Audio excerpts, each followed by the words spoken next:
brought to you by Palvi Agrico. आता शेतीसाठी जे काही लागणार ते घरपोच मिळणार, तेही मोबाईलच्या एका क्लिकवर.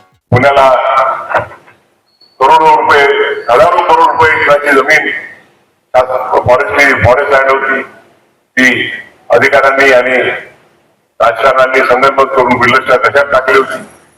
आणि मला आनंद आहे की आम्ही जो निर्णय दिला ही पूर्ण जमीन परत जाईल, फॉरेस्ट डिपार्टमेंटला परत जाईल आणि तिथे फक्त प्लांटेशनच्या साठी उपयोगात आणला येईल.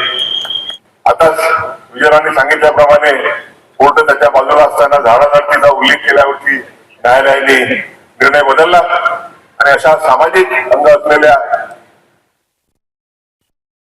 सरकारी अधिकाऱ्यांकडून, साहित्यकाराकडून मला हा सन्मान मिळतोय, याचा मला आनंद आहे.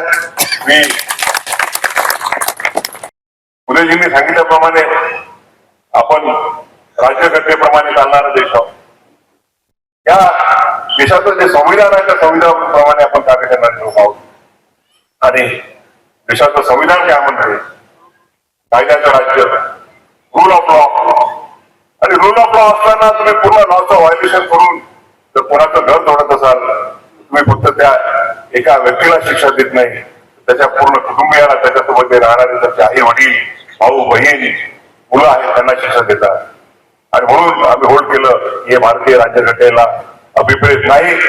आणि कोणी आरोपी आहे म्हणून असो किंवा त्याच्या पुढे जाऊन जर कोणाला शिक्षा दिलेली असेल तर त्याला शिक्षा दिली किंवा तो आरोपी आहे म्हणून तुम्ही त्याचं घर पाडू शकत नाही. जर पाडायचं असेल तर तुम्हाला जो कायद्याचा मार्ग आहे तो मार्ग अवलंबावा लागेल, तरच तुम्ही पुढे जाऊ शकता.